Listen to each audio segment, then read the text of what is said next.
আল্লাহ পাক রব্বুল আলামিন জানায় দেন, ইন্নাল্লাহা ইনদাহু ইলমুস সাআ ওয়া ইউনাজ্জিলুল গায়থ ওয়া ইয়ালামু মা ফিল আরহাম ওয়া মা তাদরি নাফসুম মাযা তাকসিবু গাদা ওয়া মা তাদরি নাফসুম বিআই আরদিন তামুত। আল্লাহু আকবার বলেন। ইমাম মালিক রাহমাতুল্লাহি আলাইহি এত পরিমাণ নবীজির আশিক ছিলেন, এত পরিমাণ নবীজির আশিক ছিলেন, নবীজির প্রতি এত পরিমাণ পাগল ছিলেন। ইমাম মালিক রাহমাতুল্লাহি আলাইহি জীবনের শেষ সময়ে বৃদ্ধ বয়সে এসে চিন্তা ভাবনা করলেন হজ করার উদ্দেশ্যে একটু মক্কার দিকে যাওয়া যায় নাকি। আবার দিল বারবার সাক্ষী দেয়, যদি মক্কার জমিনে যে আমি ইমাম মালিকের মৃত্যু হয়ে যায় তাহলে তো আমার লাশটাকে মদিনায় আনবে না। কিন্তু আমার দিলের তামান্না, আমার দিলের স্বপ্ন,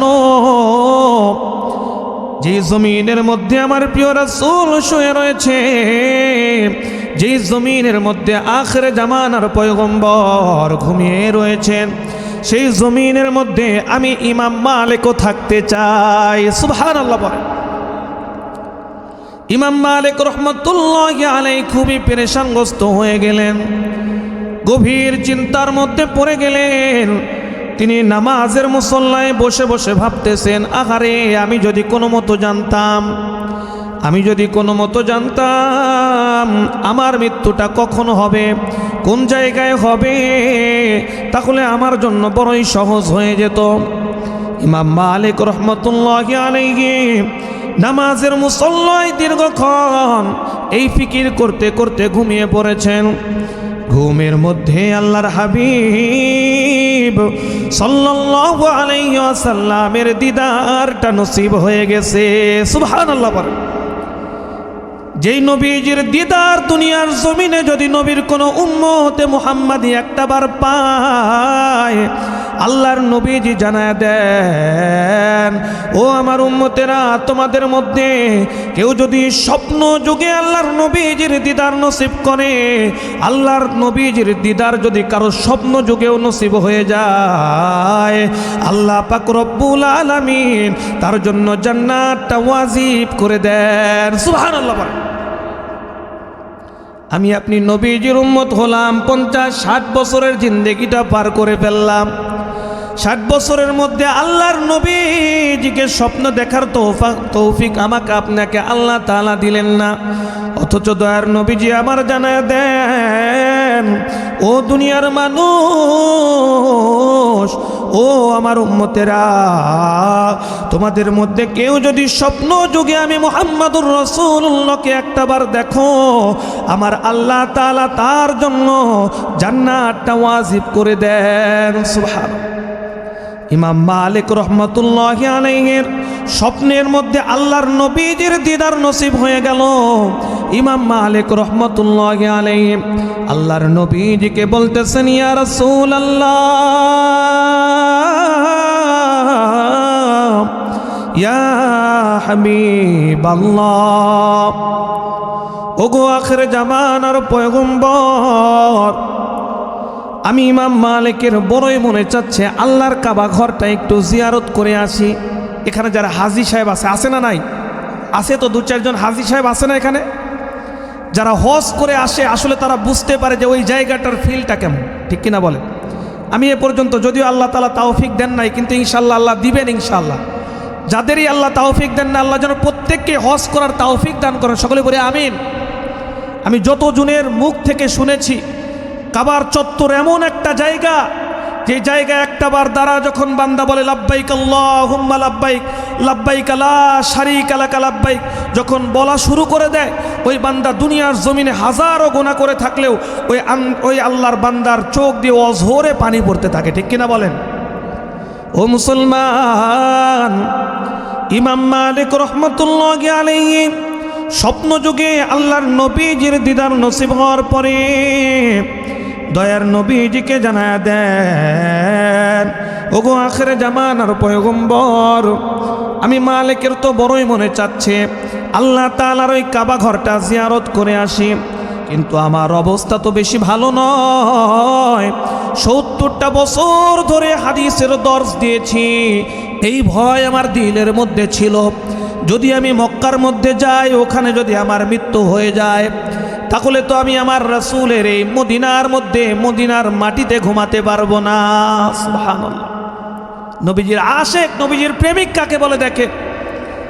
ইমাম মালিক রহমাতুল্লাহি আলাইহি আল্লাহর নবীজিকে বলতেছেন, গো আখিরে জামানার পয়গম্বর, যদি একটা বার আমারে জানায়া দিতেন আমার মৃত্যু কখন হবে, কোন জায়গায় হবে, কোন মুহূর্তে হবে, এই বিষয়টা যদি আপনি আমাকে জানাতেন, আমি মালিকের জন্য বড়ই সহজ হয়ে যেত।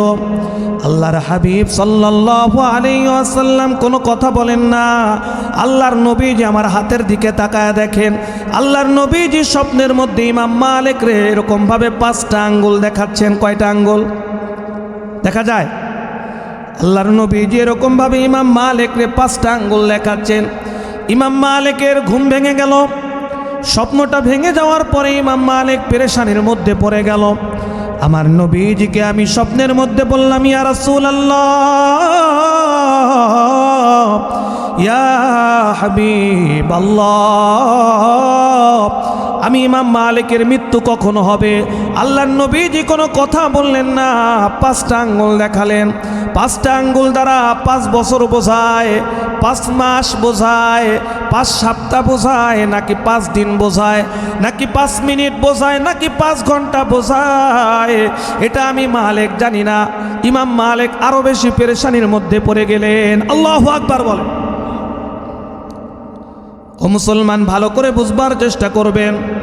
ইমাম মালিক পেরেশানগ্রস্ত অবস্থায় রয়েছে। ওনার খাদেম এসে বলতেছে, হযরত পেরেশানগ্রস্ত লাগতেছে। ইমাম মালিক বলতেছে, আমি এমন একটা স্বপ্ন দেখেছি, স্বপ্নের মধ্যে আল্লাহর নবীজিকে আমি বললাম, ইয়া রাসূলুল্লাহ, আমার মৃত্যু কখন হবে? আল্লাহর নবীজি 5টা আঙ্গুল দেখিয়েছেন, আর কোনো কিছুই দেখান নাই। আমি খুব পেরেশানির মধ্যে পড়ে গেছি, না জানি 5 বছর 5 মাস, 5 বছর 5 মাস, 5 ঘন্টা না 5 দিন, কোন সময় মালিকের ইন্তেকাল হবে আমি জানি না। খাদেম বলতেছে, এই যুগের বিখ্যাত একজন স্বপ্নের তাবির করে এরকম একজন মানুষ রয়েছে, তার নাম হলো ইবনে শিরিন রহমতুল্লাহি আলাইহি। আল্লাহু আকবার বলেন। আব্দুল্লাহ ইবনে মুহাম্মদ ইবনে শিরিন রহমতুল্লাহি আলাইহি কিতাবের মধ্যে এসেছে, এই ইবনে শিরিনের পিতার নাম ছিল মুহাম্মদ। কি নাম ছিল? সবাই বলেন না, মুহাম্মদ। এই মুহাম্মদ আবার ছিল আল্লাহর নবী সাল্লাল্লাহু আলাইহি ওয়াসাল্লামের সাহাবী হযরতে আনাস রাদিয়াল্লাহু তাআলা আনহুর খাদেম। সুবহানাল্লাহ বলেন। আর হযরতে আনাস রাদিয়াল্লাহু তাআলা আনহু ছিলেন আমাদের প্রিয় হাবিব জনাবে মুহাম্মদুর রাসূলুল্লাহ সাল্লাল্লাহু আলাইহি ওয়াসাল্লামের খাদেম। সুবহানাল্লাহ বলেন। তাহলে সম্পর্কটা কাছের না দূরের? সবাই বুঝে থাকলে বলেন, কাছের না দূরের? কাছের। মুহাম্মদ হলো আনাস রাদিয়াল্লাহু তাআলা আনহুর খাদেম। আনাস রাদিয়াল্লাহু তাআলা আনহু কি নবীজির খাদেম। আর এই মুহাম্মদের পুত্র হলো শিরিন রহমতুল্লাহি আলাইহি। ইমাম মালিকের খাদেম বলতেছে, হযরত শিরিন রহমতুল্লাহি আলাইহি এরকম নামে একজন ব্যক্তি রয়েছে, মুহাম্মদ ইবনে শিরিন, যিনি স্বপ্নের এত সুন্দর করে তাবির করে। আপনি যদি অনুমতি দেন, আপনি যদি একটা বারের জন্য বলেন, ওনার কাছে আপনার এই স্বপ্নটা আমি নিয়ে যেতে পারি। ইবনে শিরিন রহমতুল্লাহি আলাইহি ব্যাপারে ইমাম মালিক রহমতুল্লাহি আলাইহি বলতেছেন যে, তুমি কিভাবে বুঝলে যে সে সুন্দর করে স্বপ্নের ব্যাখ্যাগুলো দেয়? সকলেই মনোযোগ সহকারে একটু বুঝবার চেষ্টা করবেন। ইমাম মালিকের খাদেম বলতেছে, আমি একদিন ইবনে শিরিনের দরবারের মধ্যে উপস্থিত।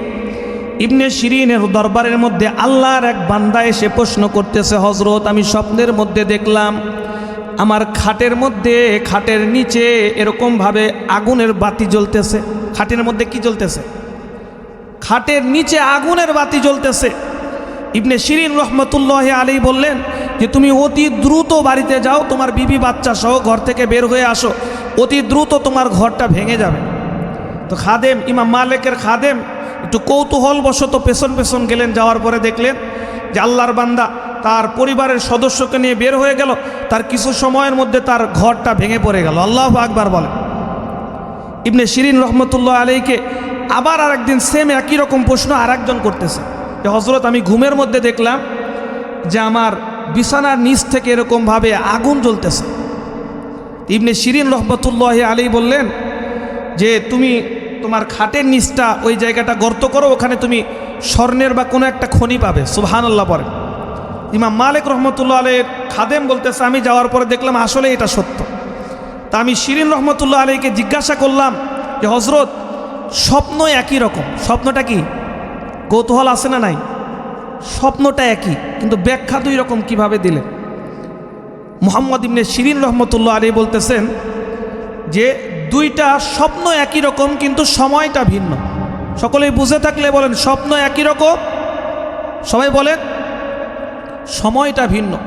একটা হলো গরমকাল, একটা হলো শীতকাল।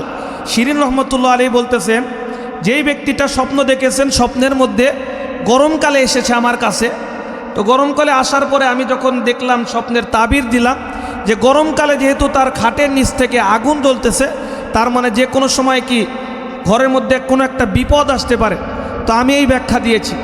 আর পরের ব্যক্তিটা একই স্বপ্ন শীতকালে দেখেছে, আমি এই ব্যাখ্যা দিয়েছি। সুবহানাল্লাহ পড়ে। ইমাম মালিক রহমতুল্লাহি আলাইহি এই জবাব শোনার পরে খুশি হয়ে গেলেন। তিনি তিনার খাদেমকে পাঠায়া দিলেন, যাও যাও যাও, তাড়াতাড়ি করে যাও, মুহাম্মদ ইবনে শিরিনের দরবারে যাও।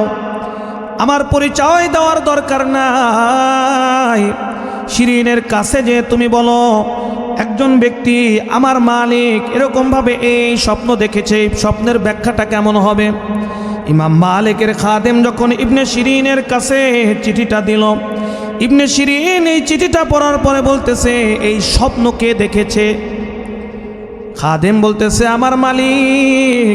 আমার মালিক দেখেছে এই স্বপ্ন। ইবনে শিরিন বলতেছে না না না, তোমার মালিকের নামটা আগে আমাকে বলো। খাদেম বলতেছে মালিকের নাম বলা যাবে না। ইবনে শিরিন বলতেছে নাম না শোনার পরে আমি এরকম স্বপ্নের কোনো তাবির দিতে পারবো না। এরপরে বারবার জোরাজোরিতে ইবনে শিরিন রহমতুল্লাহি আলাইহি বলতেছে এই স্বপ্ন যে দেখেছে সে আর কেউ নয়, সে হলো এই মদিনার মধ্যে শ্রেষ্ঠ আলেম, শ্রেষ্ঠ ইমাম মালিক রহমতুল্লাহি আলাইহি। আল্লাহু আকবার বলে। আল্লাহু আকবার। ইমাম মালিক রহমতুল্লাহ আলাইহি তিনি ইবনে শিরিনের সামনে ইমাম মালিকের খাদেম অবাক হয়ে গেছে, কি বলে? ইবনে শিরিন রহমতুল্লাহি আলাইহি চিৎকার করে করে খাদেমকে বলতেছো, খাদেম এমন একটা স্বপ্ন তুমি আমার সামনে নিয়ে এসেছো যে স্বপ্নের মধ্যে আল্লাহর নবীজির দিদার নসিব হয়েছে। আল্লাহর নবীজিকে সরাসরি প্রশ্ন করতেছে, ইয়া রাসূলুল্লাহ আমার মৃত্যু কখন হবে? আল্লাহর নবীজি স্বয়ং নিজে 5টা আঙ্গুল দেখিয়েছেন। এরকম স্বপ্ন এই জামানার মধ্যে আর কেউ দেখতে পারে না, ইমাম মালিক ছাড়া আর কেউ, আর কোনো আশিকে রাসূল এত বড় দামি স্বপ্ন দেখতে পারে না। সুবহানাল্লাহ। ইবনে শিরিন রহমতুল্লাহি আলাইহি খাদেমকে জানায় দিল, ও খাদেম তুমি তাড়াতাড়ি করে যাও ইমাম মালিক রে জানায় দাও, সে তো কোরআনের এত বড় একজন মুফাসসির, হাদিসের এত বড় একজন মুহাদ্দিস, তাকে একটু জানায় দাও আল্লাহ পাক রব্বুল আলামিনের কালামে হাকিমের, আল্লাহ পাক রব্বুল আলামিনের কোরআনুল কারীমের সূরাতুল লুকমানের 34 নম্বর আয়াতে কারিমাটা একটু তাকে বলতে বলো। সুবহানাল্লাহ। ইমাম মালিক রহমতুল্লাহি আলাইহি কোরআনুল কারীমের সূরাতুল লুকমানের 34 নম্বর আয়াতটা বের করলেন। বের করে দেখতেছেন আল্লাহ পাক রব্বুল আলামিন জানায় দেন, ইন্নাল্লাহা ইনদাহু ইলমুস সাআ ওয়া ইউনাজ্জিলুল গায়থ